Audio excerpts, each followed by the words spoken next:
这就是清华五道口的故事。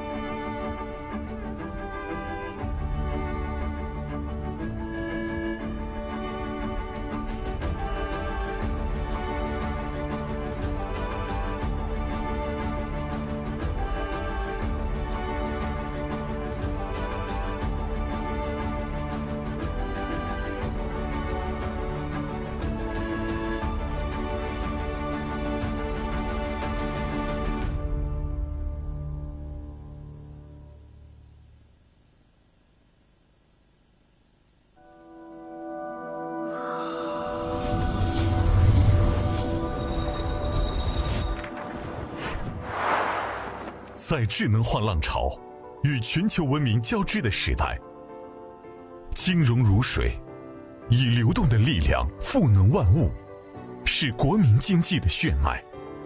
时代呼唤着我们，人民期待着我们。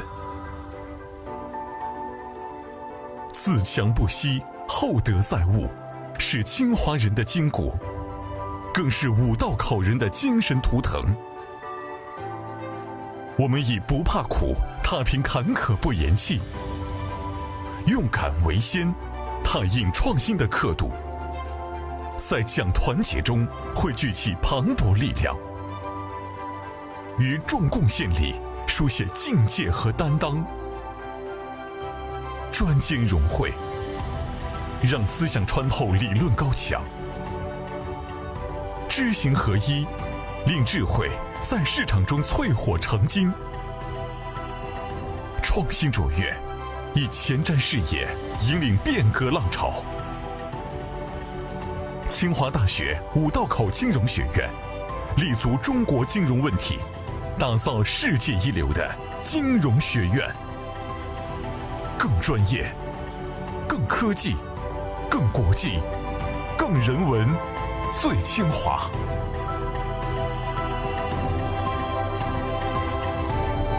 活水归海处，金融润邦国。我们心怀国之大者，走好中国特色金融发展之路。我们坚守为民初心，奋力实现伟大复兴的中国梦。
有这样一所学院，它诞生于改革开放之初，承担着推动金融变革的使命。它扎根中国大地，锐意打造国内领先、国际一流的金融高等教育院校和金融学术政策研究平台。清华大学五道口金融学院的故事，从这里开始。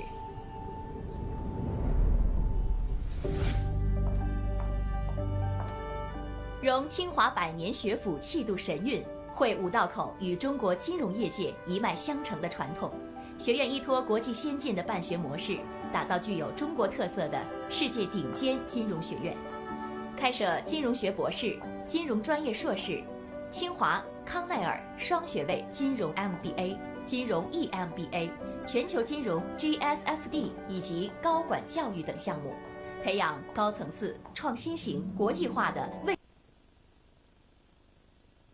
本次会议即将开始，请您静，并将手机等通讯设备关闭或置于静音状态。谢谢您的合作。Ladies and gentlemen, the event will begin shortly. Can we please ask for you to kindly take your seats? We would like to remind you again to switch off all mobile phones and put electronic devices to silent mode. Thank you for your cooperation.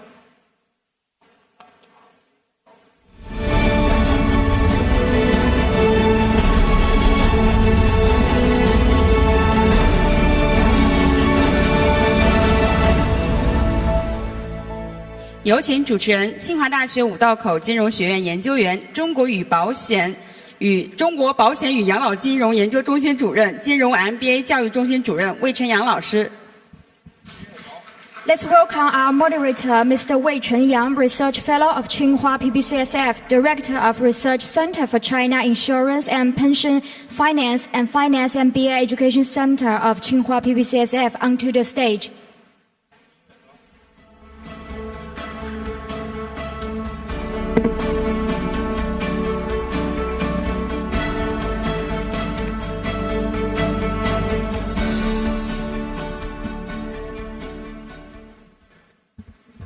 Good afternoon, everybody. Welcome to the 2025 PBCSF Global Finance Forum, Session 11. The session's title is Aging, Economic Impact and Coping Strategies. This is one of the most imminent and challenging global issues, and welcome everybody to be with us today. As all we know, the world's population, according to UN, expected to keep growing for another 50 or 60 years, or peaking by mid-2080 to reach the number of more than 10.3 billion people. And that is up from 8.2 billion from end of last year.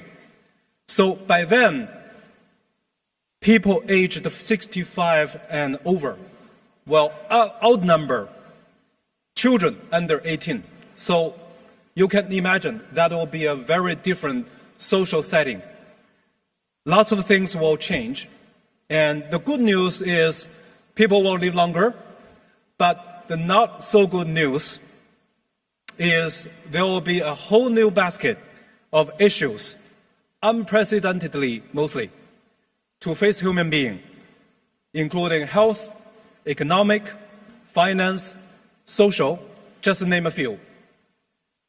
For China, this process and the challenges has been even more daunting. The aging page of aging in China has been more rapid on a much larger scale.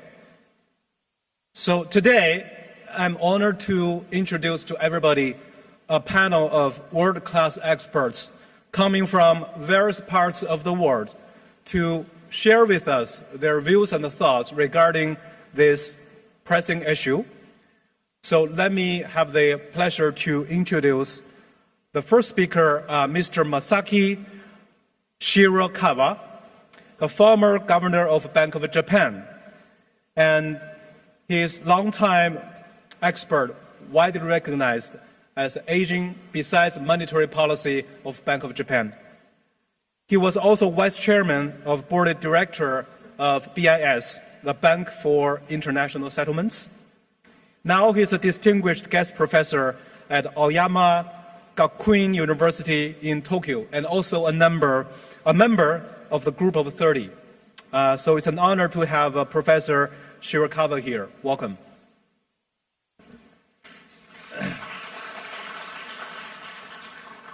And Mr.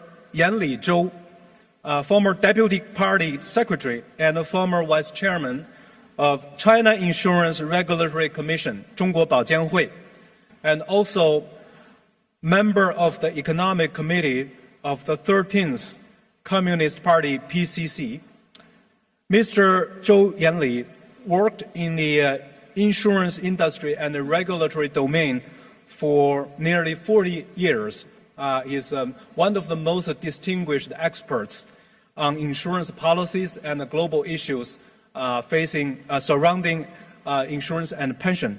And he played a pivotal role in the development and the regular framework of China's insurance industry. Welcome, Mr. Zhou. Our third speaker is Mr. Sergio Balbinot. He's a former president of European Insurance Federation. He is also a member of management board at Allianz. He's also a member of International Advisory Council of NFRA, 中国金融监管总局. During his career, Mr. Balbinot played a pivotal role in advancing the Sovereign II regulatory reforms and strengthening industry resilience while enabling insurers to support economic recovery through long-term investments in infrastructure and pensions. It's truly a great pleasure to have you here, Mr. Balbinot. And the last but not the least, Professor Dong Ke-yong. He's chief expert on aging finance of a PBC School of Finance, and he's a widely distinguished scholar on social security policy and pension policy in China. He was founding deans of two schools at Renmin University, School of Public Administration and Policy, and the School of Labor and Human Resources. And he founded the China Aging Finance Forum 10 years ago, 2015, leading the forum to advise Chinese government promoting private pension development, and published journals now in its 10th year, named the Developing Report on Aging Finance in China. So welcome, Professor Dong. So let's welcome all the four speakers to get on the stage, and we're ready to start.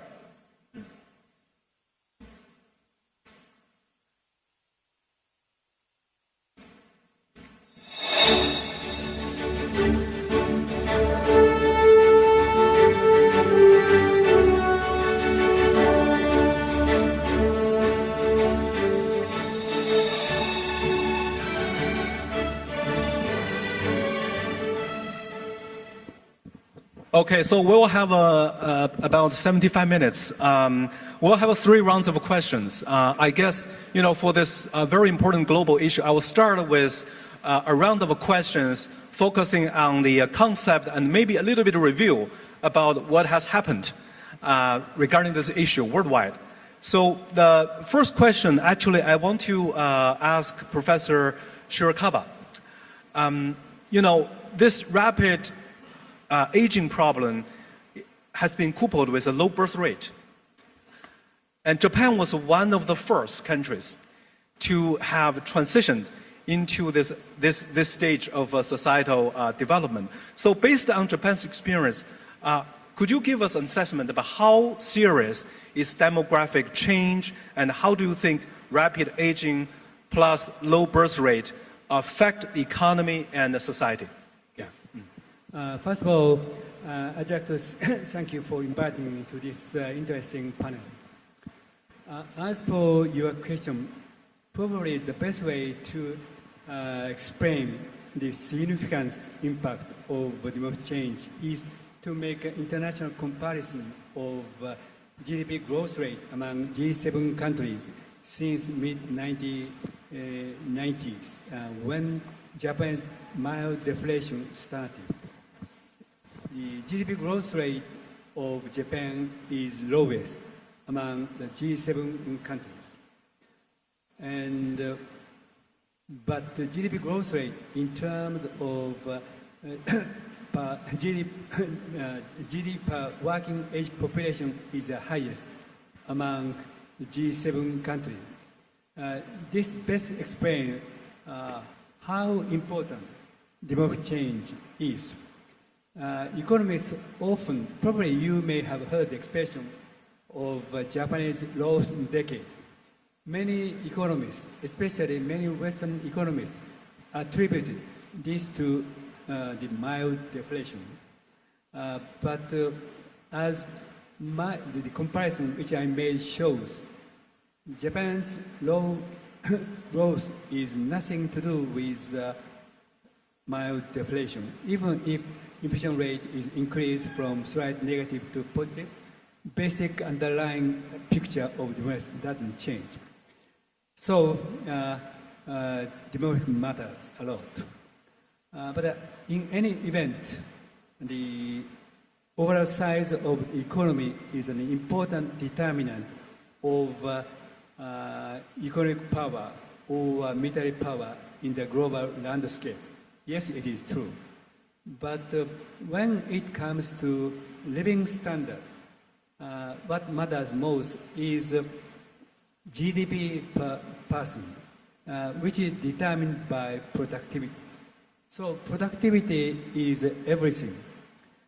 And in this respect, economics says even though the population decrease, if we could succeed in raising productivity, we do not have to worry about demographic change. I agree with this, and productivity is everything. But the problem is, in many economic models, the productivity is independently treated from demographic change, population decline. But actually, when I look at Japanese experience, we cannot, the relationship between population growth and productive growth is very complex and subtle. I would argue that based on Japanese experience, the declining population or aging of population tend to lower productivity growth. That is the heart of the problem for the following four reasons. First, aging affects productivity growth through voters' preference. Naturally, time horizon of elderly people is not that long.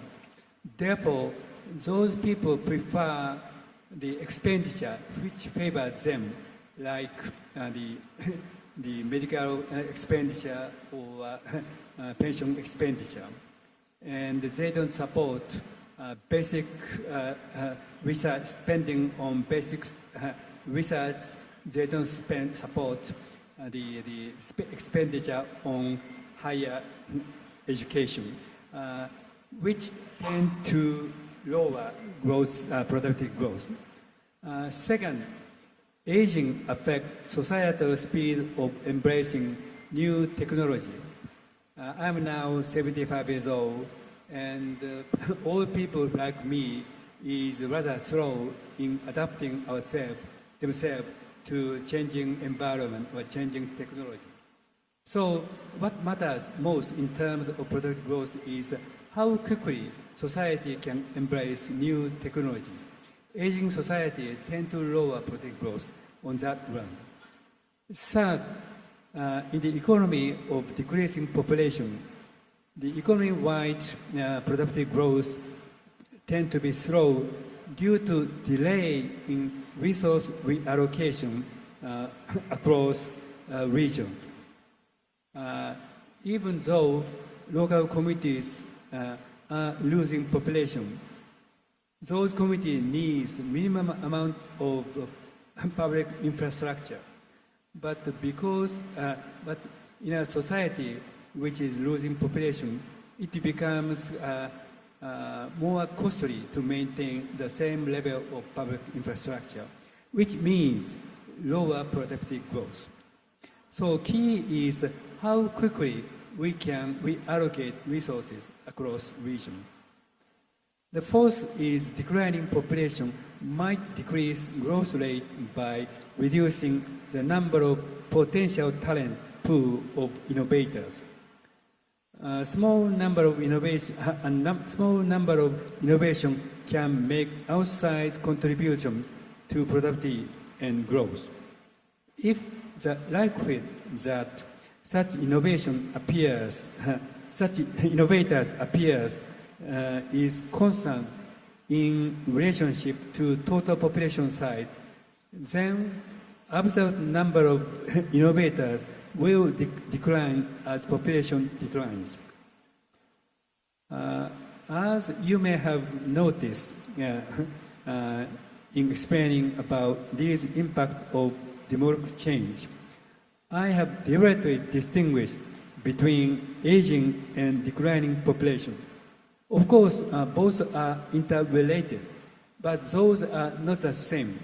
People recognize the importance of rapid aging, but still they do not fully understand the significant impact of declining population due to low birth rate as opposed to rapid aging. In any event, I want to emphasize two things. First of all, it is vitally important to recognize demographic changes is a crucial challenge for the economy and society. Unfortunately, Japan was delayed in this.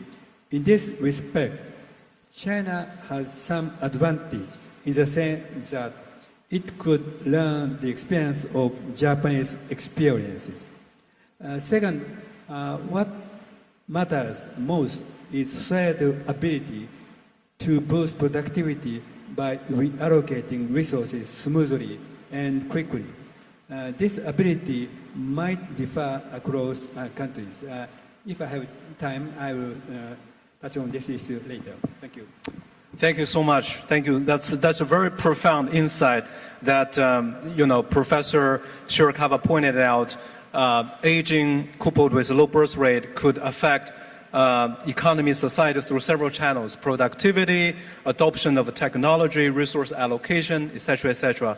But I think, thank you for pointing out. Hopefully, I think China will learn from Japan's experiences and focusing on, productivity through resource allocation, as you pointed out. Thank you so much. Now, related to that, I want to come back to China. So I want to ask Mr. Zhou Yanli, how should we understand the role and the significance of a personal pension system, which has been the focus in recent years through all the pension system reform in China, especially within China's broader social security framework? Please. Thank you. Thank you for your question first. And also, good afternoon, people from the floor. And just now we learned from Shirakawa-san's introductions about Japan. I learned a lot from them. And because Japan has facing aging society much earlier than China. Right now we are entering into aging society, but right now we are practicing and implementing the personal pension program. I think its role is great, very important, because the development of a pension finance is crucial, not only for the ensuring social security safety needs, but also the well-being of elderly, and also driving the growth of a silver economy and elderly care industries. It is closely connected to several key areas, including social security system, pension management regulations, and service standards for elderly care. The age-friendly culture environment and the pension fund management and also governances and fiscal taxation policies for the social insurance and financial services tailored to the elderly. I remember as early as 2013, CPC Central Committee and the State Council instruct the Social Security authorities to conduct research on the top-level designs and the pension insurance system. In 2019, the government specifically formulated policies. What we call is overall plan for the reform and improvement of a basic pension insurance system, which clearly stated, based on the China national realities and international best practice, and also including Japanese experiences on the aging society. The goal is to build 3 pillars. Pension system consists of a basic pension insurance as a foundation, and enterprises, including occupational annuities, as a supplement, and individual saving-based and commercial pension insurance as a supplement components. So following the 18th National Congress of CPC China, they constructed a personal pension system, which was elevated as a key task in the reform and improving the national social security framework. In December 2021, President Xi Jinping chaired the 23rd meetings of Central Commission for Deepening Overall Reform, which friendly reviewed and improved the opinions and the promotions of development of a pension program, especially about the personal pension system. And this document was formally issued by the State Council in April 2022. I still remember time, April 12th, 2022, providing policy foundations for long-term development of China's pension system and to safeguard the security and make improvement of social security. So this important document, I think, is very important. First, the personal pension system helped shape a new landscape for pension insurance, pension finance. It is also government-supported, voluntarily market-based, inclusive system designed to serve all the workers, employees, offering both retirement protections and investment functions. According to the policies, annual contributions limit for individuals is about 12,000 RMB yuan, which is indicates that a system will primarily benefit a broad base of middle and lower income groups, and also include some young people, young employees. They can buy it as early as possible. So this is a system that benefits both this country and its people, following the international practice adopted by the many countries. Currently, there are significant disparities in the pension benefits between the urban and the rural area. That is the area where we should try and make improvement, especially for some regions and social groups in China. They become a focus point in discussions in the social securities. So the second is the advancement of pension insurance and pension programs will provide strong foundations for the improving quality and efficiency of a personal pension system. It is a prudent strategy move to the integrated personal pension with a unified framework of multi-tier and multi-pillar pension insurance. I think that this is an institutional design demonstrates both strategic and foresight for holistic fashions. So that's my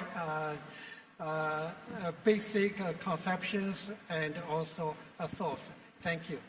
Thank you, Mr. Zhou. Yeah, as you rightly pointed it out, I think since 2019, we have seen a significant number of new policies, new initiatives, And almost all types of financial institutions have taken measures to try to, start participating in the establishment of this third pillar system, pension system.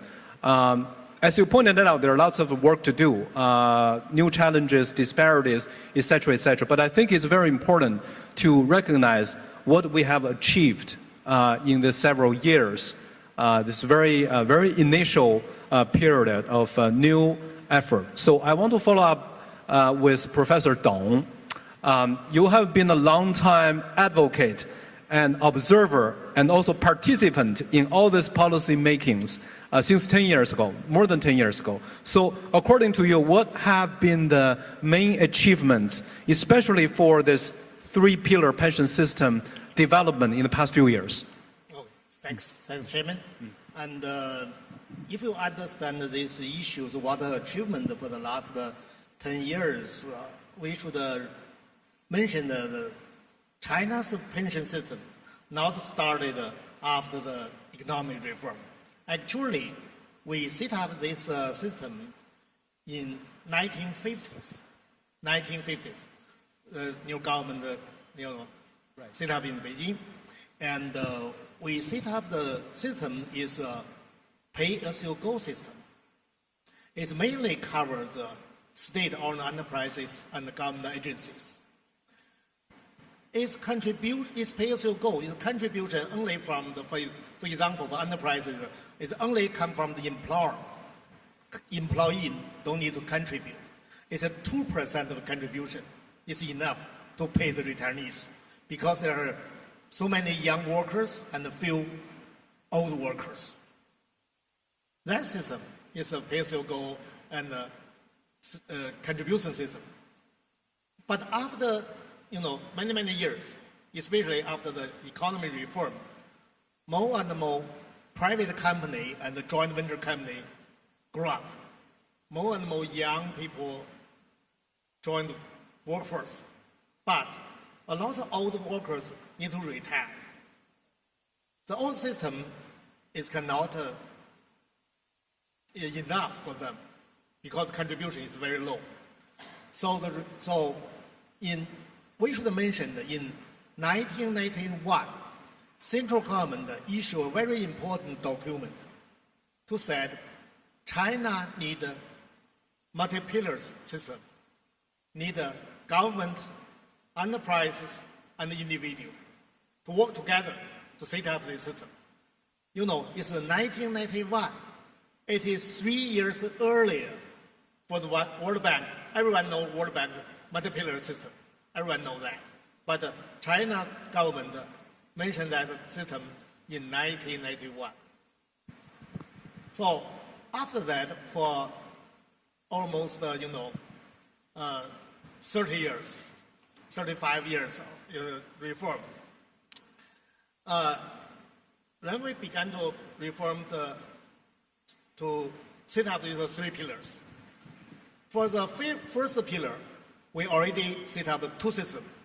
One system is we call them urban employee in social insurance, old age insurance, or maybe we said old age insurance system for the urban employees. This is a contribution system. It's contributed by the employer and the employee, both. Not like earlier 1950s, they only contributed by employer. That system is right now is actually is a pay-as-you-go system. But even everyone they have their individual account, but in that account is the money is there. But if you calculate your benefit, you can calculate the money from there. But actually, the system is already pay-as-you-go. It's not a funded system. This is the one is for the urban employees. The contribution rate is quite high because the employer should contribute 16% of the total paid, total salary. 16%? 16%, sorry. Okay. 16%. Right. And for the individual, 8%. So total get together is 24%. It's quite high, also quite high, right? And another system is mainly for the rural farmers, and some of the in the urban also. It's rural farmers. This system is a volunteer system. That means if the old people in rural, if your age is over 60, you can automatically get the benefit from the central government and the local government. Now, but if you're young, you're volunteer to join that system, you can select it how much you will contribute to your individual account. So this system started from 2009. Right now it's 16 years. It's 2009. But until now it's 25 years old. 25 years old. It started from rural and then some urban, then it joined merged together. Merged together is 2014. So it's last 50 years. The people, they get the benefit mainly from the government subsidy, because they contribute. They selected a lot of people selected the lowest level to contribute. Then, if you get the benefit when you're 60s, you get a few money from your individual account and mainly from the government subsidy.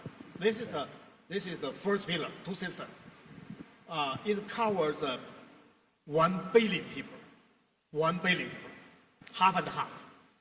Each system covers half billion. It's almost the largest program in the world, right?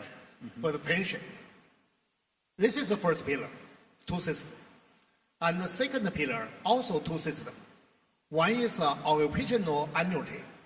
That started in 2004. 2004 is a fully funded system. DC, fully funded. And, the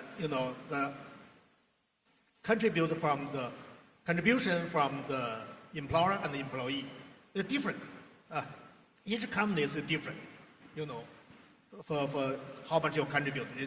You will sign a contract with the companies that arrange your pension, annuity pension. That is for enterprises. Another system set up in 2014 is covered by the government, is occupational pension.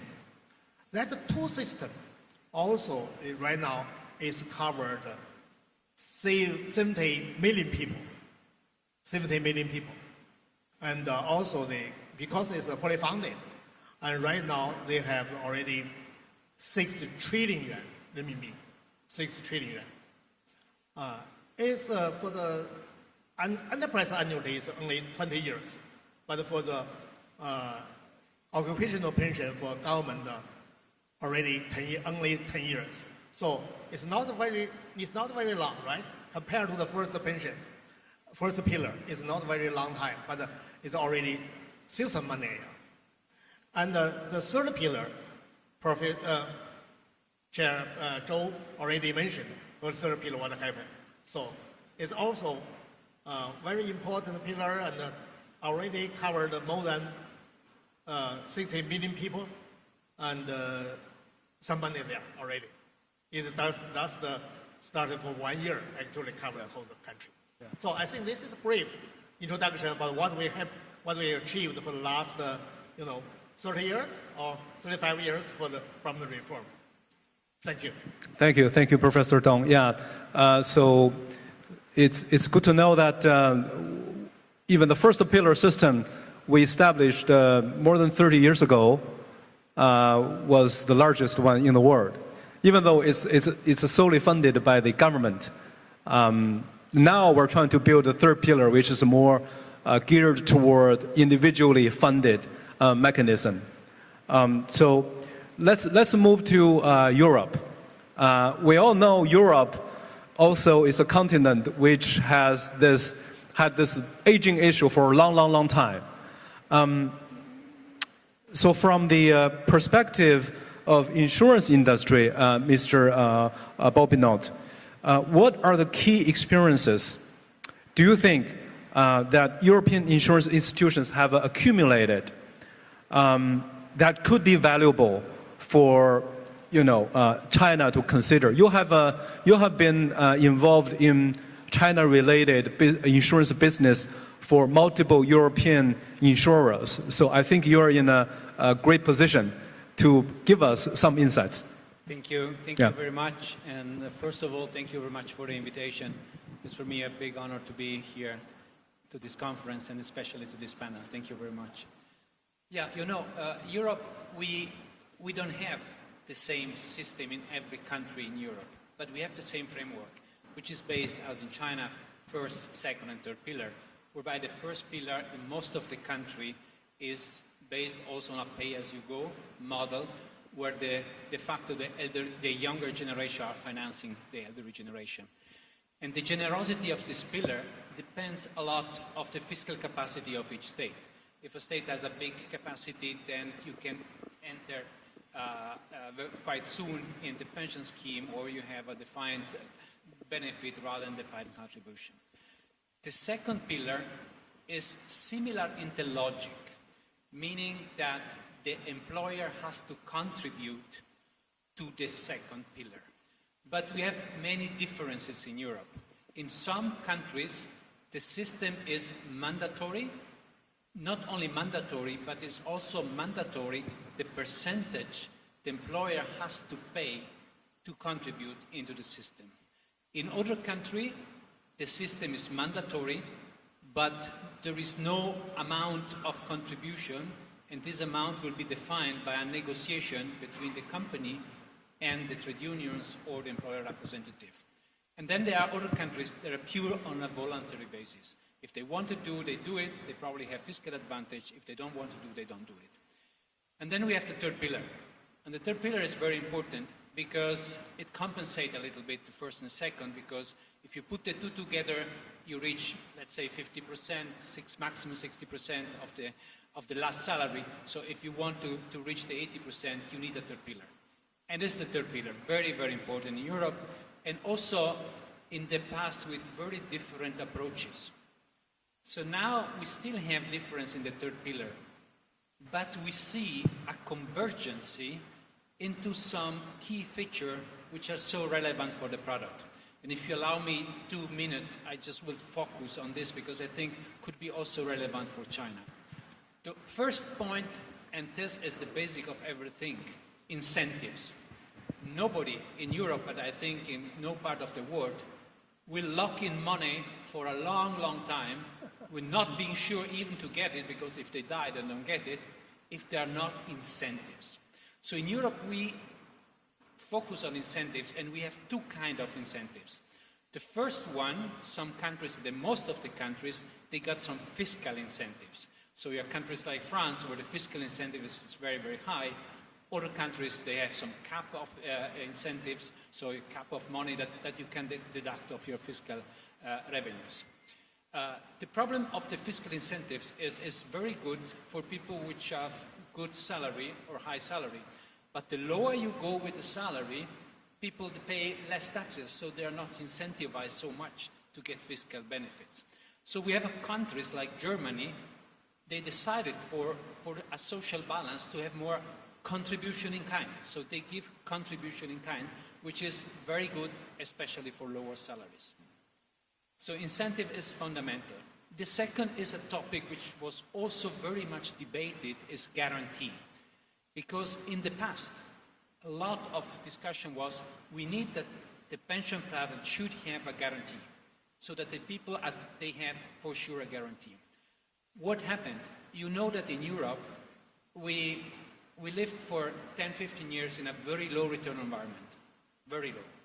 So what happened? In order to be sure to give the guarantee, a lot of companies were very, very prudent in the asset allocation, so that the return was also very low, covering almost the cost. So now we see a convergence onto the idea not to give guarantee, but to have a proactive asset management activity, which we call life cycle switches, which is linked to the risk profile of the person, but also of the age. So when you are young, more emphasis on equities, and the older you get, you switch it. And these are with the regular switches so that when you get elder, you are much more protected portfolio. A third point, which was also very much debated, is cost. You know, unfortunately, the reputation in Europe of insurance company and even pension products is that the cost is high. So, and for many years, there was a discussion in the Commission where the idea was to have a ban of commission, or they decided a cap of commission. Now the position is different. Now we want transparency of cost, and what the Commission is focused on, the last directive, the so-called RIS directive, is value for money. We want to show value for money and best interest for insurance. You have the product must be of the best interest of insurance, no conflict of interest with the one who are selling the product, and value for money. So to have really a benchmark cost return for all the companies so that the customer can really see. Another point which also was a big debate is the flexibility of the product. For example, some countries in the past were very rigid, so only annuity. You get annuity, if you die the day after, you lose everything. So now we think that there is much more logic to have a little bit more flexibility, also having a lump sum in cases, not only an annuity, and also in the accumulation part. And finally, and I finish here, complexity. One of the big problems we have is that we are very complex product. Because of all the regulation, in some cases we have 100 or 200 compliance elements that we have, a regulatory issue, disclosure that we have to do. So we need and we understand much more simplicity in the product. Thank you. Thank you so much, Mr. Bobinot. Yeah, it's very great to hear from European experience perspectives. I think you mentioned incentives, you mentioned the flexibility, you mentioned on the policy side, we need a simple, transparent, and sort of executable policies. I think these are exactly the feedback I think we have heard during the industry and among the customers in the past several years when we start experimenting with this third pillar endeavor, so to speak. So I want to come back to maybe we focus on a little bit more on current, what's happening right now and what are the main issues. So I want to start with Professor Dong. Could you quickly help us review the core challenges within each of the three pillars in China's system? We know the third pillar is still just being developed, but what are the core challenges? You can name just one for each right now in our current system. Oh, thanks. I think if we think quickly, key issues, many issues, right. That three-pillar system. The first question that I think is very important is the common understanding why we need three pillars. Because for our generation, our generation, we mainly rely on first pillar. First pillar is very good, We contribute, employer pay, and we pay, and then we get the benefit forever. How long you live? You live 100 years? No problem. They pay. So, but for young generation, because of aging population, for us, 3 people work, 1 retire. But for them, 2 people work, 1 retire. 1 people work, 1 retire. Maybe this situation will happen. Yeah. So how they can rely on only pay-as-you-go system? Mm-hmm. So no way. They should rely on some of the first pillar and some of the second pillar and the third pillar. Right. But until now, I think it's not a common understanding in China. Some people still think, first pillar is good. We don't need to second pillar and the third pillar. So I think this is the first important thing to discussion and get a common understanding. We really need. This is the first issues. Okay. If not common understanding, it's very hard to put the reform further, Yeah. Second, for the issue, for first pillar. Well, as I mentioned, we have two systems. One is for employee, one is for the farmers. But for the farmers, the benefit level is quite low. It's even lower than minimum living standards of that areas. It's not a nationwide level for benefit. It's local. It's each city, each province is different.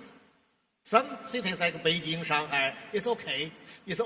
But for the nearby, some Hebei, Henan, Shandong, that benefit quite low. So I think this is a very important issue. It's a second issue. So for the third issue is a second pillar. Second pillar, I just mentioned, we have two. One is for occupational pension for government agencies. It almost covers 100%. But for the enterprises annuity, it only covers 10% of their employees. That means 90% of people work in the enterprises, they join the first pillar, but not the second pillar. So I think there are three issues. One is common understanding, one is the low benefit for farmers, and low coverage for the second pillar. These three issues. Oh, thank you so much. Yeah, this is I didn't realize, I agree with you because working for a B school, I know the importance of education. So I totally agree with you, first issue. But for farmers, I think that's more related to common prosperity and inclusiveness. But for the second pillar, I think that's probably not so many people have been aware of that issue. It's actually very important for, if you want to have a three-pillar system, the second pillar only covers 10%. That's just too low, right? Lower than 10%. Lower than 10%, okay. Now I want to follow up with Mr. Zhou, because right now what we're talking about essentially is we want to cover as many people as possible. So efficiency is an issue, right? But at the same time, we want to have a good quality system. So how can we achieve this kind of, a balanced success? That's sort of the key question, yeah. This question is a good question and a tough question too. Tough question, yes. Mainly because, just mentioned, Professor Dong mentioned the problems. What I think is about the people's perceptions on the pension programs, whether or not you can take it out or not. Just now, Chairman Pilmar mentioned that European cases, and also Shirakawa also mentioned the Japanese cases. What I think what we want to do is to quickly develop the personal pension system, because we should put it on the broader framework of improving overall pension security system. That's very important. And we should take a pension program into a government social security policies to think about, especially push forward in a bigger way. So with the particular attention, I think we should address such issues that limited inclusiveness and weaker attractiveness. This is a major problem generally. So this is also the challenge that required careful study. So we will find out the right way to do it and the right solutions to solve it. So to start with, I think the perspective of tax incentives. The design for tax policies is a key factor in determining effectiveness of a pension system.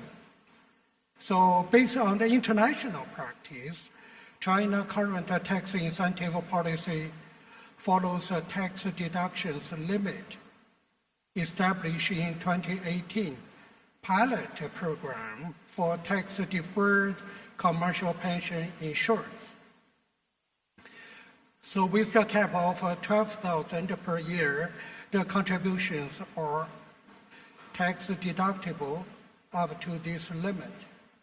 So investment returns are temporarily exempt from the tax. And based upon the withdrawal and the pension programs should be taxed at time of withdrawal at 3%, reflecting EET, what we call it. Because in the beginning, you buy personal programs for pension, you are exempt. And investment returns, exempt. And at time of your withdrawal, so you should pay tax at 3%. I think that this is the first problem people think about. And also through my personal investigation and research on site, we also have a similar problem. People said we should have quicker, familiar ways to get it. That is like a bank deposit if I want to get it. So currently, I think a financial market offers a wide variety of pension-related products, and the industries lacks standard pension product definitions. This is other problems, and also policy wordings and complexity of open up account.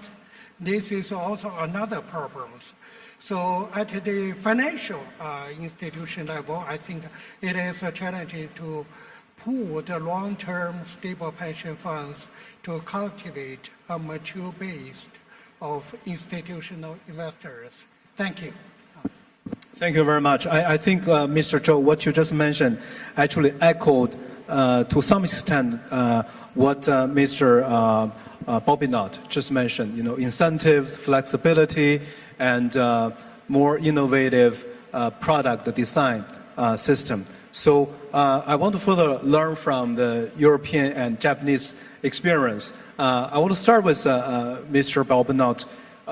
Nowadays, because you mentioned there are so many challenges for the global insurance industry, including pension, right? You mentioned the low interest rate, and you mentioned, more, asset manager prudence and regulatory constraints, et cetera, et cetera. Do you see there are some important changes right now happening in the pension and the insurance industry that could be very good references for China? Yes. Let me start with demography 1 second, just to make the link to then pension and the asset management part. I mean, as you can imagine, also for Europe, demography is a very hot topic. Not only because it's directly linked to the GDP, but also because the change of demography trend we see is jeopardizing two of the major pillars of the welfare system we have in Europe, which is health and pension. Both systems mostly based on a pay-as-you-go, as we heard also in us. And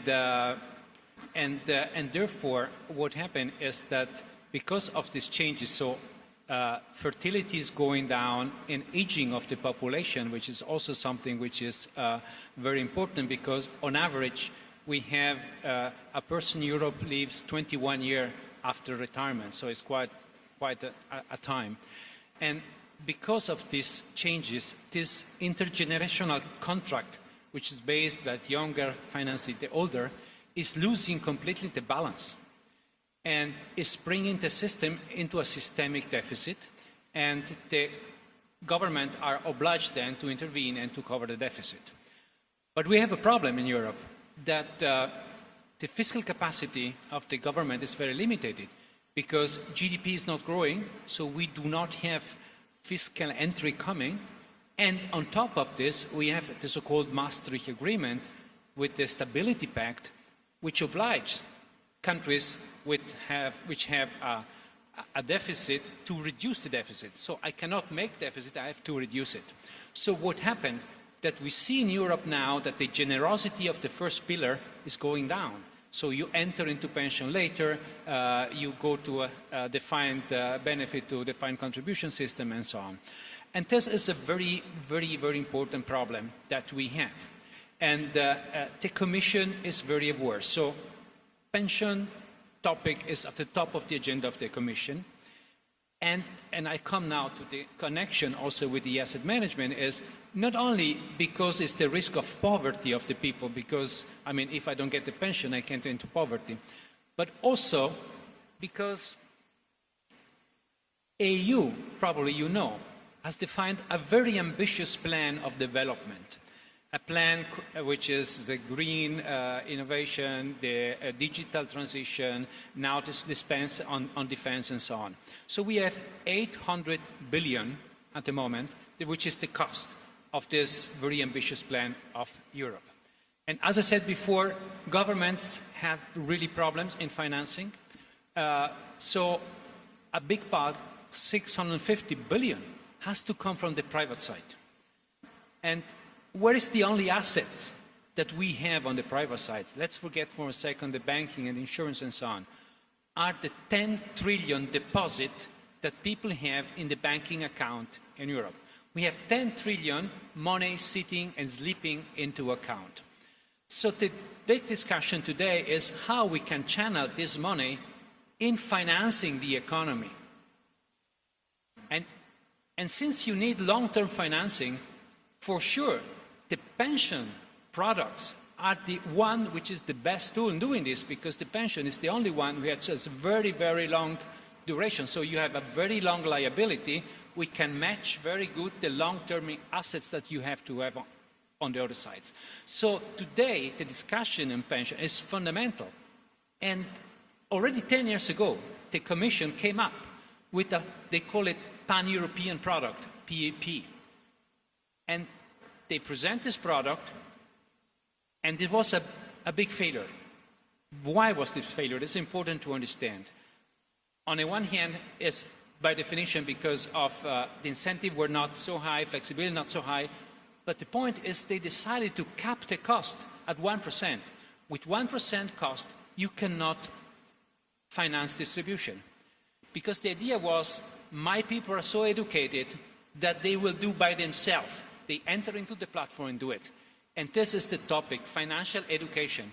We do not have the financial education we need in order to do this by ourselves.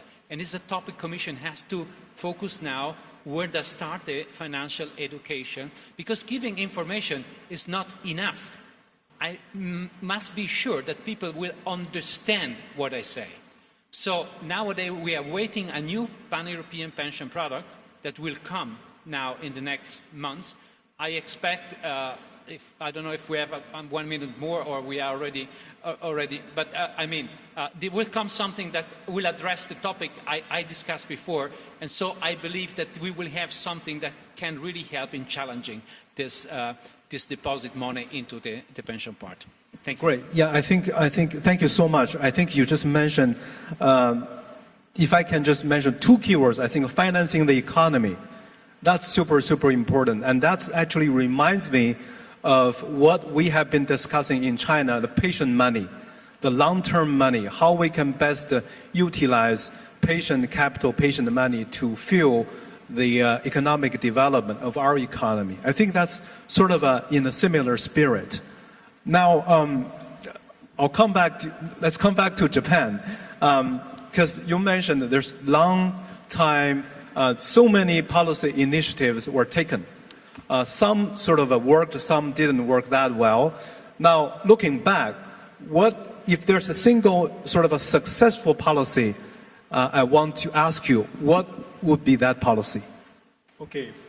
Looking back on the Japanese economy, the past 3 decades, I think the greatest achievement which Japan did was the increase in labor participation rate. Today, labor participation rate for the elderly in Japan is the longest.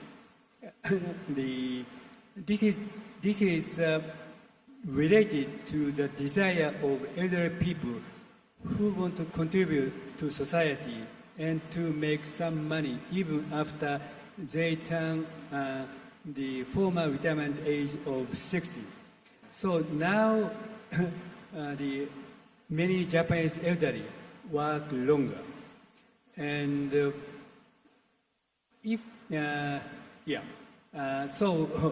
and also this is encouraged by the Japanese government measure to boost formal retirement age from 60 to 65. So I think this is one of the greatest achievements. And of course, this is not necessarily the result of increase in labor participation rate, but whether or not this measure, success or not, is reflected in life expectancy.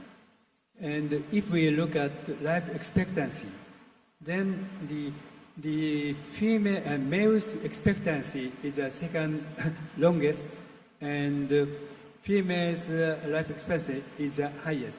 So I would say the Japanese government and societal effort to raise the labor participation rate is the greatest achievement.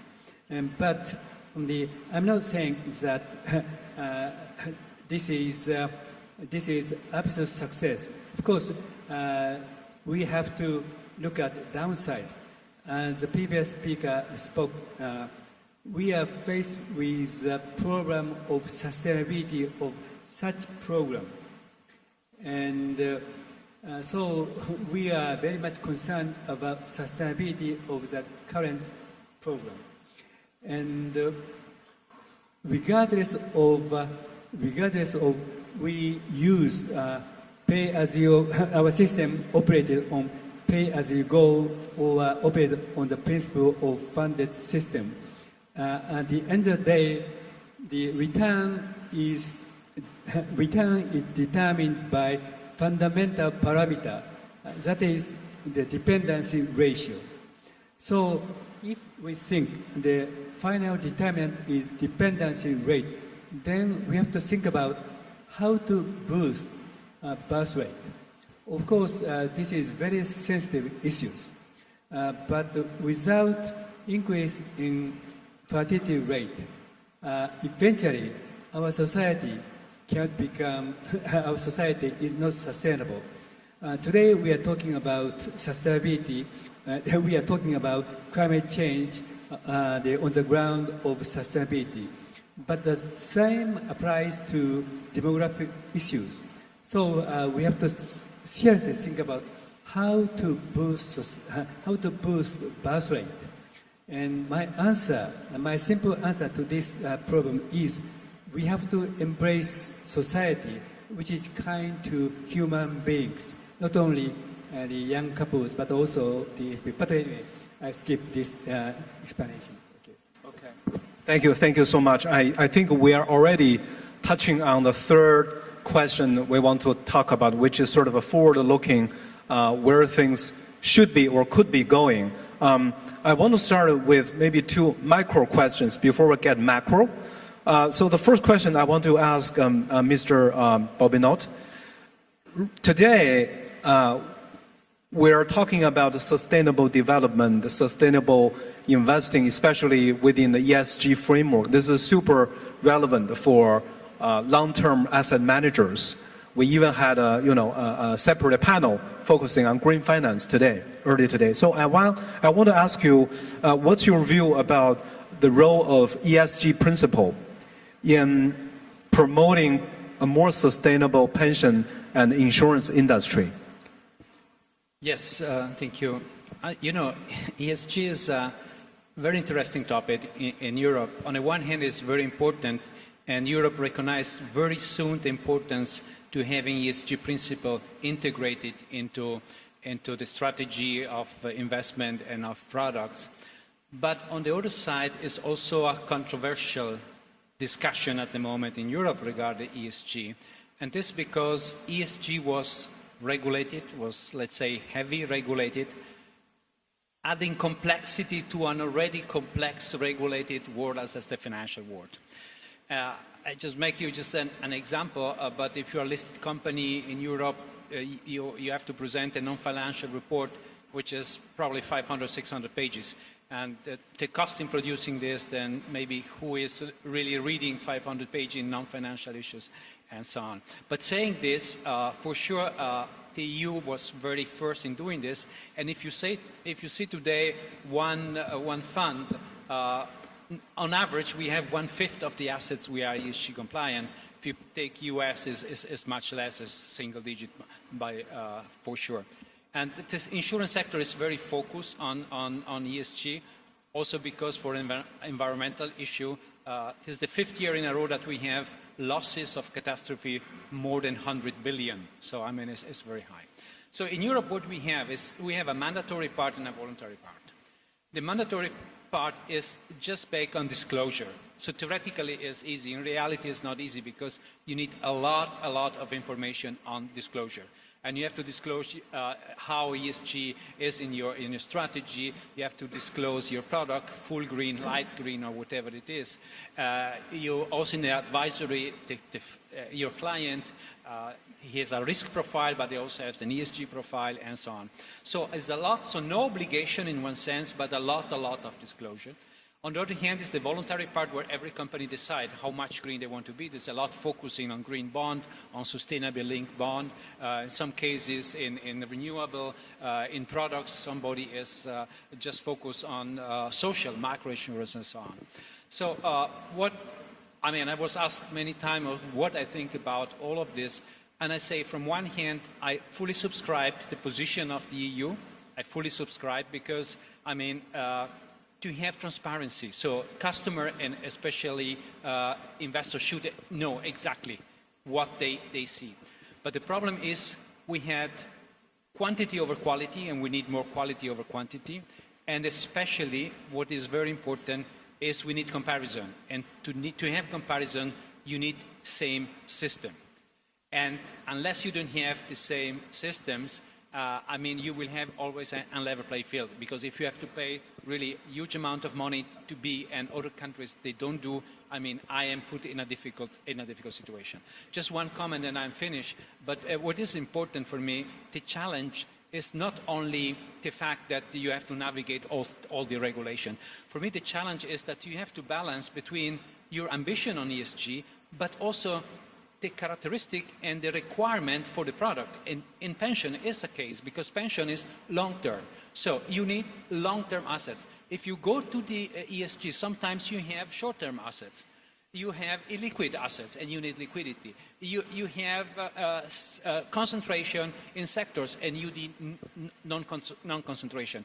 So important is that even if you want to be completely compliant, the product itself is obliging you to make a balance on this.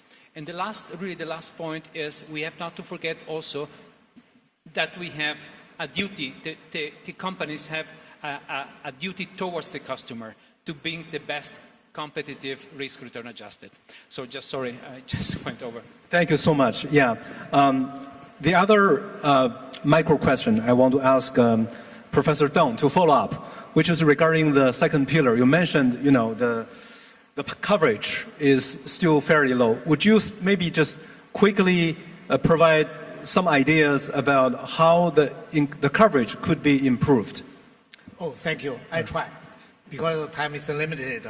I think first things we should know why we need a second pillar. Why the annuity, enterprise annuity, where it come from? Actually, if we look for the history, it's not the first pillar first, the second pillar second. Not this way. It's a second pillar, especially some companies set up their own pension system before nationwide system. For example, in US, American Express, the company, set up their pension system earlier than US Social Security system. Also in Germany, as I know, Allianz, they set up that pension, and one of the companies is Bosch, the many the equipment that they produce. They set up their pension system earlier than Bismarck government. So The question is why the enterprise needed their pension system. Actually, at that time, they needed that system to attract and keep the good employee, the talented people. They want to them come to the company and keep them because they have their pension system. And then after that, government find, okay, this system is quite important.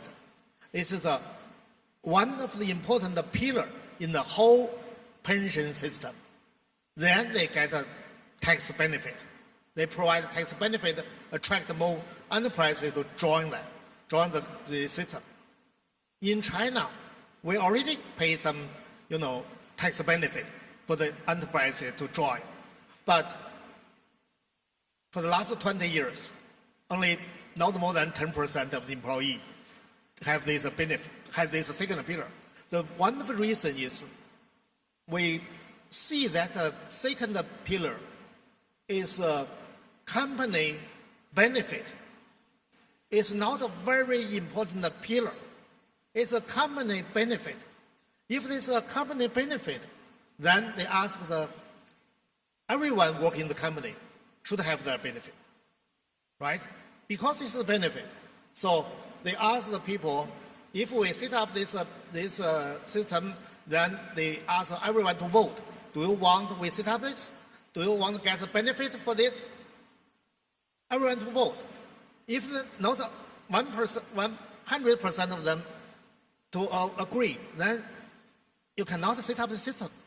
Why? So my suggestion is we should understand it.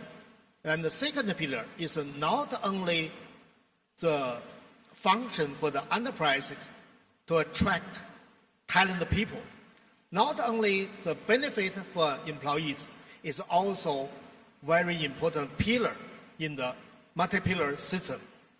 So if this way, we should simplify the process of drawing this system. Right now, it's very complicated for enterprises to join. The big companies is easier. Right now, big companies already set up that system.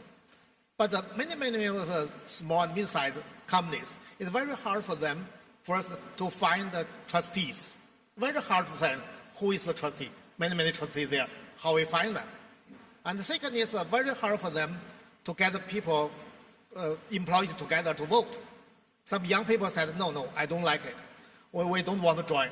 Old people said, okay, I want to get the benefit, but if you ask me to contribute, I don't want to contribute. I already contributed for the first pillar, a lot, 80%. Why we need to contribute the second pillar? So, different opinions. So very hard for them to, get a vote for 100%. So my suggestion is, when we can set up the platform for the local or even for some, region is okay, some industry is okay. Then we ask the enterprise to say, okay, do you want to join this system? It's okay. Do you want someone is open, it's a way open to everyone in the company, right? But if the employee, you give the right to employee. If the employee said, okay, I want to join, I want to contribute, then the company said, okay, I will subsidize you. I will match. You contribute 1%, I match 1%. The employee, they join first, then match for the employer. That's more easier. We don't need to vote to agree or not. Many things. So it's a simple drawing that system is a key point. It's a break point. That's my idea. Thank you. I learned there's recently a policy proposal and a report that you finished for our government. I really look forward to new progress on the second pillar. Now, Professor Shirakawa, I want to ask a hypothetical question. So we talked about the success. Now I want to ask about the flip side. Among the so many solutions or policies tried in the past several decades, what is the missed opportunity? Meaning, if you were given a second chance to do that again, you would do that policy differently. Could you name one? I think that would be a very important lesson for us to learn. Okay. I would say there are several mistakes, but instead of talking about individual failure, I would like to say that what is most important thing in coping with demographic change is to recognize how serious demographic challenge is. And without this fundamental understanding, any measures cannot be implemented quickly. And as I said earlier, at the end of the day, the level of pension income is determined by two things. One is dependency ratio. The other is growth rate. Without the preventing from increase in dependency ratio and without increase in productivity or growth, it is inevitable that pension income will gradually decline in relative terms. So, in this sense, there are many measures should be undertaken much earlier. But it is somewhat futile just to say this and that should be implemented. Because at the end of the day, those measures should be supported by general public. But if those public lack in understanding that demographic change is important, any measures can be implemented. And in retrospect, there were several optimistic arguments.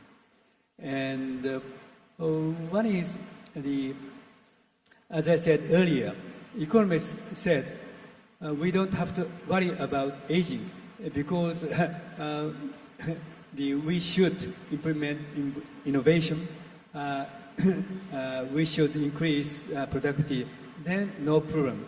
But as I said, the issue is whether or not the population decrease society can increase productivity. And the second thing is talking about how to boost birth rate was so sensitive that society stopped discussing this issue in serious. As I said earlier, this question comes down to the issue of what kind of society we should create. This is not confined to the issue of narrowly defined economic issue. Rather, it is a social issue. So, if I can say one thing, then the quick recognition of the problem is key for you not to repeat the mistake.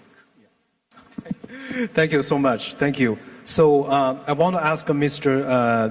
Zhou Yanli the last question. I think this is a super important one to discuss. If we want, sustainable development of China's personal pension systems, what can be done more? Because we have so many things, but what are the sort of key principles we have to stick to? That's the question I want to ask. Okay, thank you. Yeah. And this is the last question, and also it involves individual participants and also regulators and pension providers. So from the consumer's perspective, I think pension financial institutions should develop competitive product and offer attractive long-term returns so that they can have a stable value growth through the long-term value of money.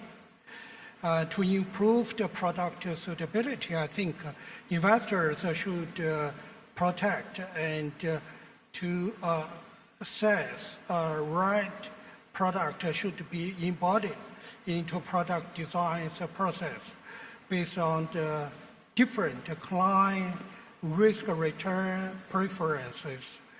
I think institutions should provide a range of investors strategy and portfolio options For participants, I think with limited financial knowledge, so they should have educational literacy and let them to understand some default asset allocation rules can be introduced to guide rational pension investment while preserving the investors' autonomy and to helping the balance risk control with reasonable returns.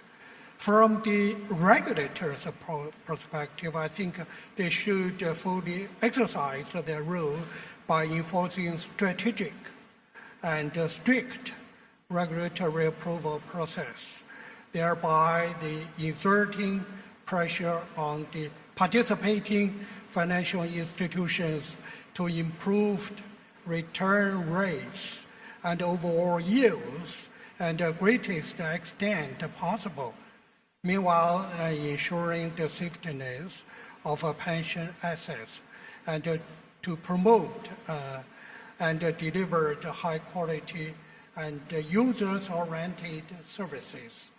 So from the pension provider's perspective, I think pension product providers should also be encouraged to pass on more benefits to participants. Product design should carefully balance public welfare objectives with the institutional profitability, ensuring that the fees are reasonable, not charged too high, and consumers don't accept it. Returns are shared fairly so that providers better fulfill their social responsibility in delivering long-term pension solutions. Thank you. Thank you so much, Mr. Zhou. Yeah, I guess just to summarize, for the regulator, you have to have the right framework and the policy, but the ultimate goal is to create enough incentives for both individuals and institutions to really participate and make sure the rule is flexible, transparent, not too difficult to understand. And we're quickly coming to the end of the session. I want to, first of all, thank you, the four panelists, for their wonderful, insightful sharing on this very complicated but very challenging issue. The good news, again, is we will all get old sometime, but the challenges ahead is really we need a whole new policy, product, sector, and educational system, all the infrastructure to cope with this unprecedented aging trend on a global basis. So I would like to invite everybody to give a round of applause to our panelist speakers. Thank you so much. And thank you, moderator. Thank you. 好，感谢各位嘉宾。接下来呢是我们的会间休息环节，大约15分钟。15分钟后呢，我们精彩继续，还请您尽快返回会场，谢谢。Okay, one quick thing. 开放之初，承担着推动金融变革的使命。它扎根中国大地，锐意打造国内领先、国际一流的金融高等教育院校。Alliance of Financial Inclusion, Mr. Ali Giazuddin Mohammed, in a few minutes. Thank you. We now have a short break. Please return by 15:30 for the next session. 融清华百年学府气度神韵，汇五道口与中国金融业界一脉相承的传统。学院依托国际先进的办学模式，打造具有中国特色的世界顶尖金融学院，开设金融学博士、金融专业硕士、清华、康奈尔双学位金融 MBA、金融 EMBA、全球金融 GSFD 以及高管教育等项目，培养高层次、创新型、国际化的未来金融领袖。从40年前五道口的一座小院儿，到今天国际一流的金融高等教育平台，再到无限发展的未来空间，培养金融领袖，引领金融实践，贡献民族复兴，促进世界和谐。学院使命矢志不渝。在五道口，人才培养基于课堂教学，贯通于金融实践。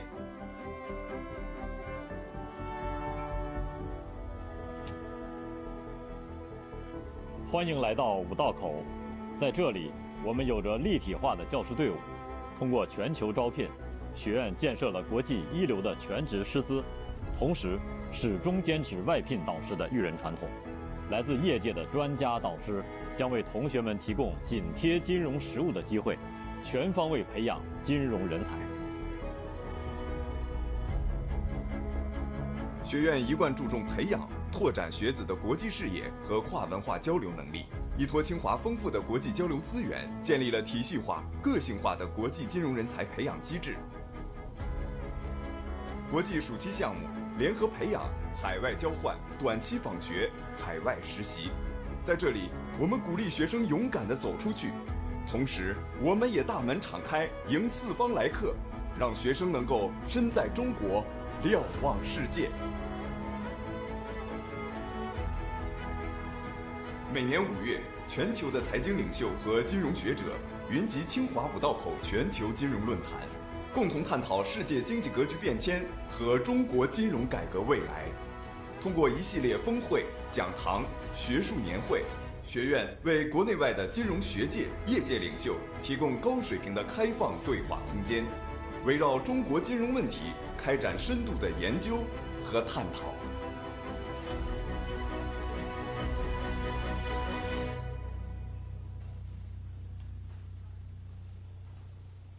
五道口金融学院永远充满活力，在这里尽情享受青春，绽放风采，成为无道青年。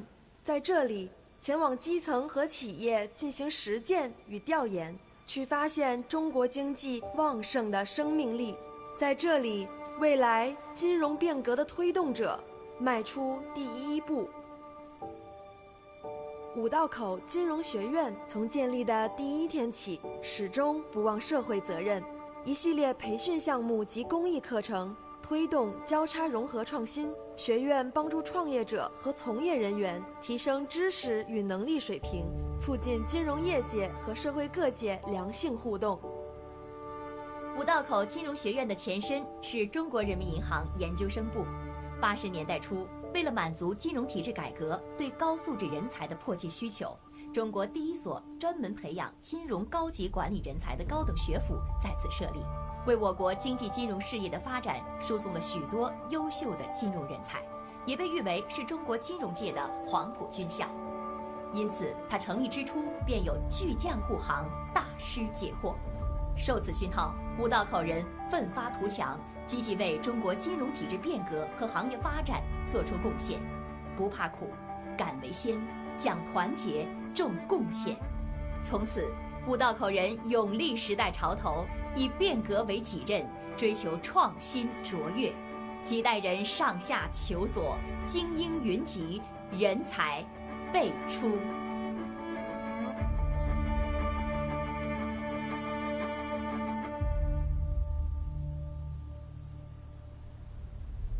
时代在变，但坐标不变；外表在变，但精神不变。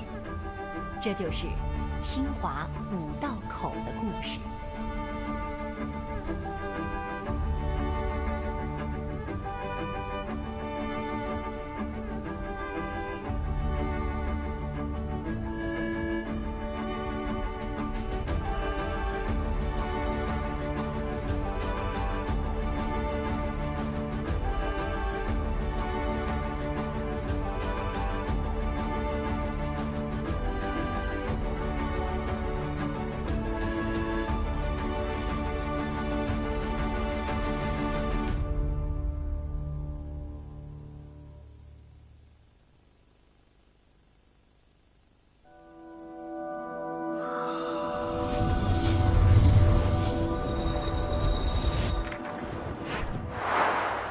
在智能化浪潮与全球文明交织的时代，金融如水，以流动的力量赋能万物，是国民经济的血脉。时代呼唤着我们，人民期待着我们。自强不息，厚德载物，是清华人的筋骨，更是五道口人的精神图腾。我们以不怕苦踏平坎坷不言弃，用敢为先踏印创新的刻度，在讲团结中汇聚起磅礴力量，于众贡献里书写境界和担当，专精融汇，让思想穿透理论高墙，知行合一，令智慧在市场中淬火成金，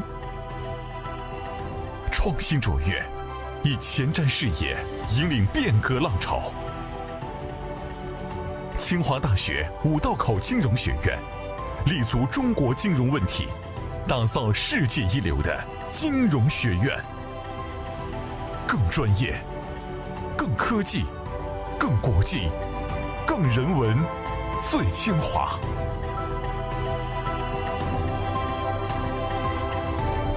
活水归海处，金融润邦国。我们心怀国之大者，走好中国特色金融发展之路。我们坚守为民初心，奋力实现伟大复兴的中国梦。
有这样一所学院，它诞生于改革开放之初，承担着推动金融变革的使命。它扎根中国大地，锐意打造国内领先、国际一流的金融高等教育院校和金融学术政策研究平台。清华大学五道口金融学院的故事，从这里开始。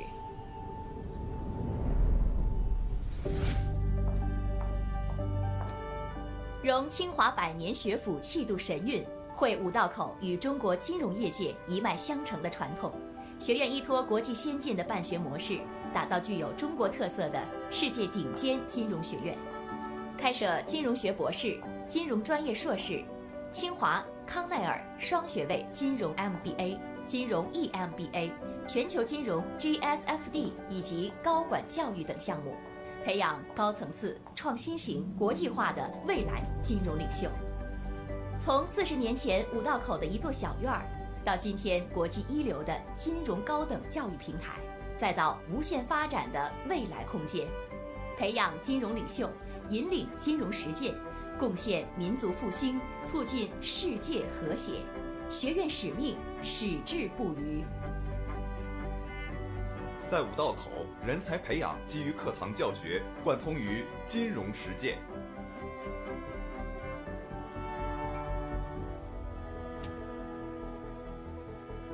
欢迎来到五道口，在这里，我们有着立体化的教师队伍，通过全球招聘，学院建设了国际一流的全职师资，同时始终坚持外聘导师的育人传统。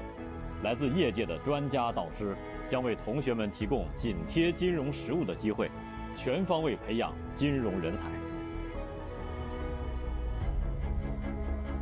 学院一贯注重培养、拓展学子的国际视野和跨文化交流能力，依托清华丰富的国际交流资源，建立了体系化、个性化的国际金融人才培养机制，国际暑期项目、联合培养、海外交换、短期访学、海外实习。在这里，我们鼓励学生勇敢地走出去，同时，我们也大门敞开，迎四方来客，让学生能够身在中国，瞭望世界。每年5月，全球的财经领袖和金融学者云集清华五道口全球金融论坛，共同探讨世界经济格局变迁和中国金融改革未来。通过一系列峰会、讲堂、学术年会，学院为国内外的金融学界、业界领袖提供高水平的开放对话空间，围绕中国金融问题开展深度的研究和探讨。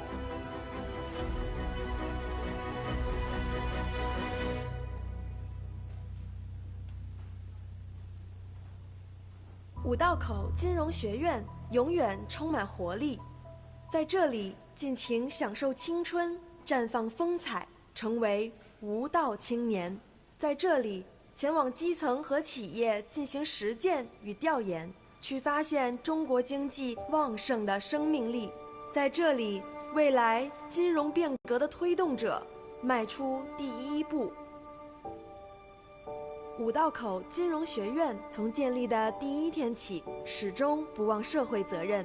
一系列培训项目及公益课程，推动交叉融合创新。学院帮助创业者和从业人员提升知识与能力水平，促进金融业界和社会各界良性互动。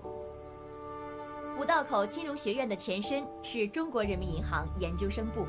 80年代初，为了满足金融体制改革对高素质人才的迫切需求，中国第一所专门培养金融高级管理人才的高等学府在此设立，为我国经济金融事业的发展输送了许多优秀的金融人才，也被誉为是中国金融界的黄埔军校。因此，它成立之初便有巨匠护航，大师解惑。受此熏陶，五道口人奋发图强，积极为中国金融体制变革和行业发展做出贡献，不怕苦，敢为先，讲团结，重贡献。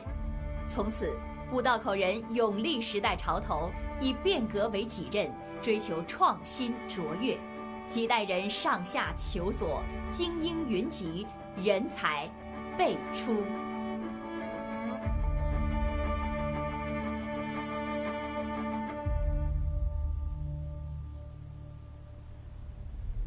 时代在变，但坐标不变；外表在变，但精神不变。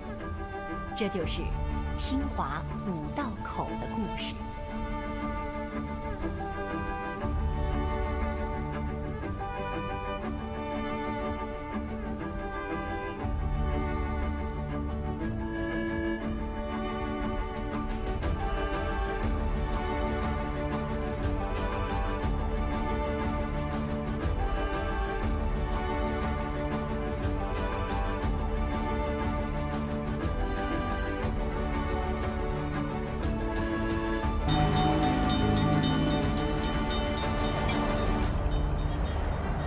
在每天出行的陪伴里，首创图像定损技术，让车险理赔案件最快1.3分钟结案，写下了千万里的一路平安。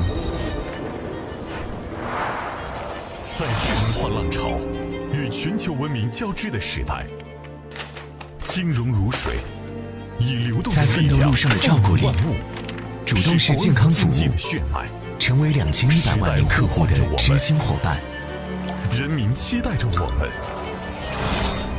在细致到每一片茶叶的数据里，人在树荫做，茶树管理尽在掌握，助力实体经济向上生长。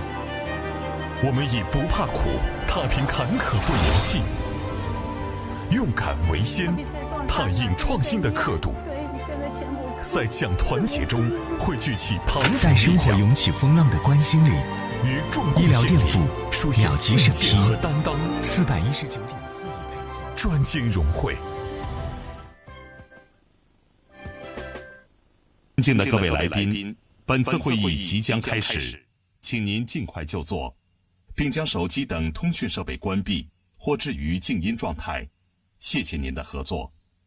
Ladies and gentlemen, the event will begin shortly. can we please ask for you to kindly take your seats? We would like to remind you again to switch off all mobile phones and put electronic devices to silent mode. Thank you for your cooperation.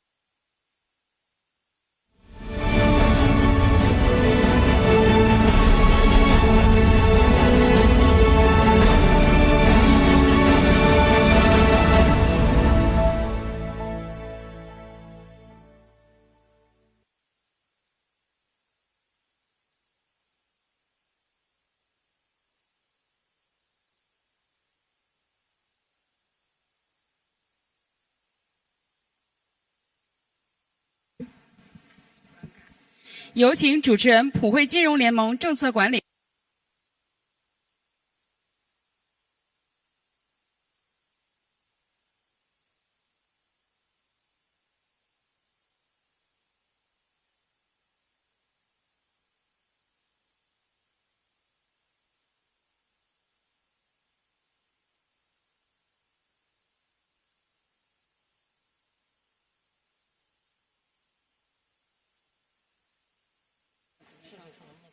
试。我靠。Now please welcome the moderator, Mr. Ali Ghiazuddin Mohammed, head of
Great, thank you.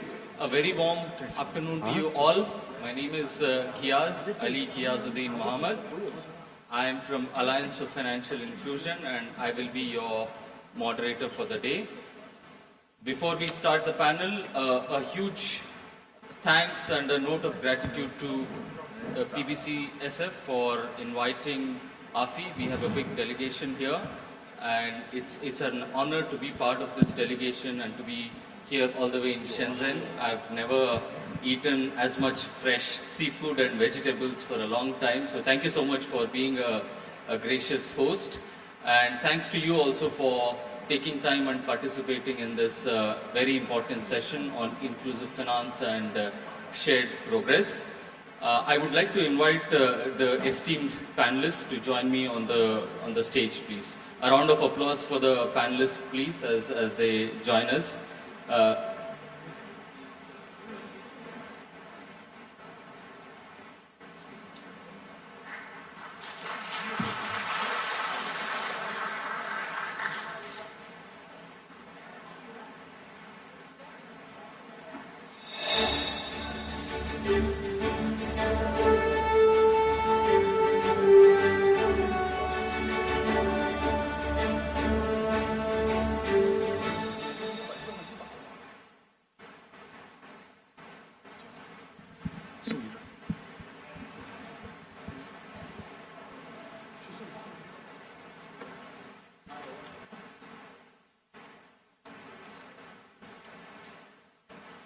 Thank you so much again. I think we've been having quite high-level discussions on geopolitical conditions.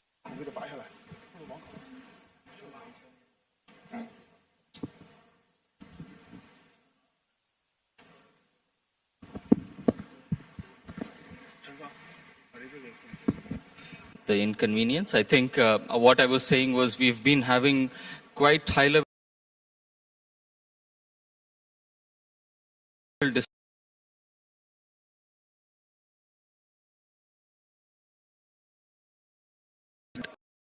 these global situations and the interventions that our institutions could potentially take and its impact on the masses.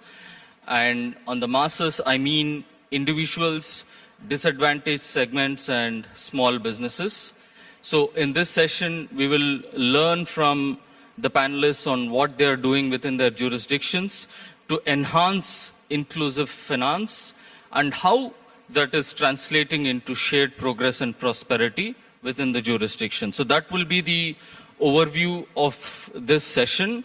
And as we do that, housekeeping note for the panelists, noting that we have limited time, we request if you can limit your responses and be quite brief so that we can make it more informative and engaging. If time permits, I will also request the audience to be ready with questions so that we can direct them to the panelists. So on that note, thank you so much again, my dear panelists, for taking time and joining us for this session. My first question is a question that is for all the panelists here on what is shared progress. What do you define as shared progress within your own jurisdictions and how it has translated into impact within your own jurisdictions? Maybe we start with Mr. Wong here, Wang Zongmin. Yeah, thank you.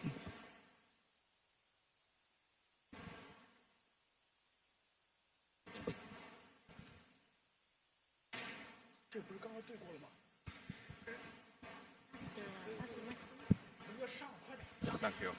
谢谢。如果是一个共同发展、共同分享的国际，我们从概念当中会推演出具体企业和其他企业、具体的供应链的链主和其他的企业、微观主体当中的居民家庭的资产负债表和企业资产负债表和宏观的税收和 GDP 的资产负债表是一致的，是普惠的，是共荣共辱的一种发展过程。那么我们大家都知道，今天如果我们处在一个 AI 的时代的话，从这个逻辑当中，我们看到3个场景来恰好达到我们普惠共荣和宏观目标和微观目标、产业链当中链主目标和链群的目标和企业的目标和个人家庭资产目标之间的一致性。我举3个东西，一个东西就是 Open Source Code 开源的源代码。而且开源源代码以后是免费的给到全社会当中自由访问、自由开发、自由应用，这就使得我们今天的科创的这个领域当中，居然可以是零成本的去享受前边的社会科研和 AI 技术当中的成果。我们最感受强烈的，那就是说，当 AlphaFold 把它的人类的蛋白质结构都算完了以后，把它开源，我们今天的所有的新药的靶向药物的研发都可以在这基础之上的时候，我们居然是创新的研发成本在其他的普惠和社会渗透当中完全达到普惠的逻辑。这个时候我们就得到了一个社会创新的机会成本最低，社会创新的主体和产业的其他成本最低。而如果放到我们金融领域当中，金融的反欺诈、金融的大数据分析、金融的大模型，如果都用在这上面，我们金融的普惠到中小金融机构和金融普惠到实体经济的时候，那这是一个普惠的逻辑。我们再看第二个场景，那就是说云服务的这样一个基础设施平台。如果我们金融的云服务的基础设施平台已经构建出，而且免费给全社会的供给者用户，特别是给中小企业去用的时候，它可以零成本。我们中国今天感受最强烈的就是 DeepSeek 出来以后，自己并没有云服务当中的有效，而用的是其他的大型的云服务的这个计算能力的时候，我们看到这个 platforms capabilities. So such computing capabilities can be drawing analogy to the financial services. If we can provide such services at zero marginal cost to the society, we believe that the so-called opportunity cost is really close to zero, and the marginal cost is also close to zero. We don't need to charge anything for newly added customers. We have found out that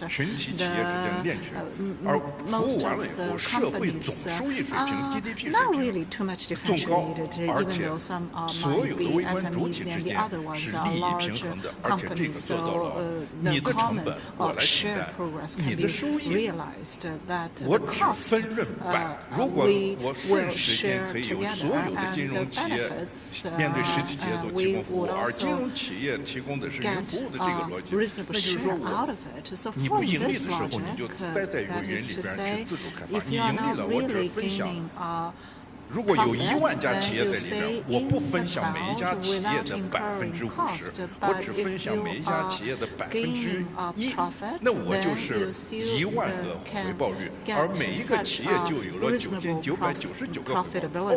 原来我的利益最大化和服务对象的利益最大化和开发者的利益最大化全部一起成长，这就是宏观利益和企业的利益和金融机构的利益和被服务企业的利益完全的利益最大化。我要觉得第三个今天包容性的发展当中，这是 AI 数字资产的入表的问题。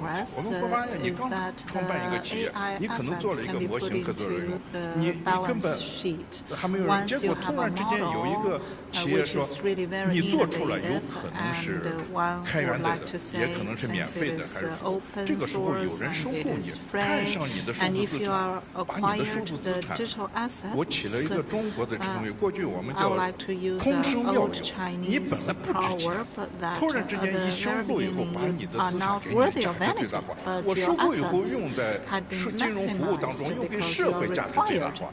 我们今天看这个 OpenAI 的这个团队，当时开发的这个阿尔法狗的，还在前期的深度学习的时候，谷歌就用4美元。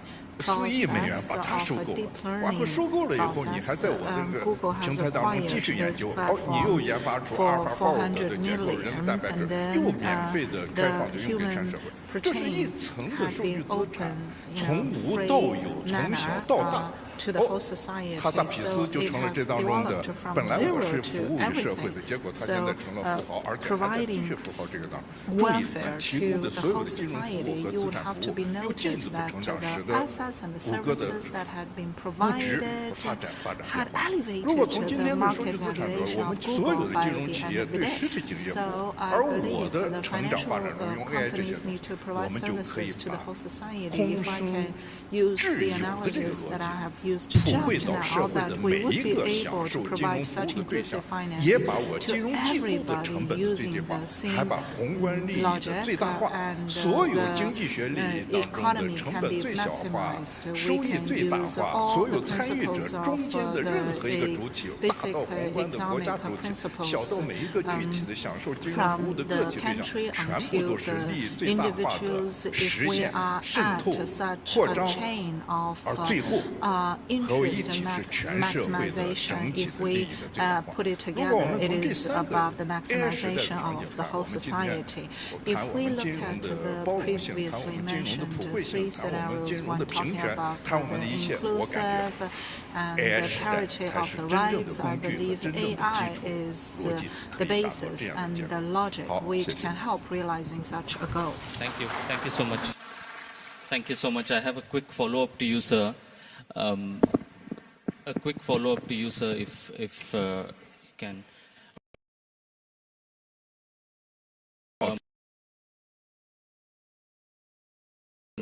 Okay. Cost. As AFI, we are a network of regulators, and when we talk to our central banks and regulators, viability and sustainability of financial systems is one thing that comes up very often. And I think private sector players in this audience also will probably want to raise that point actually. So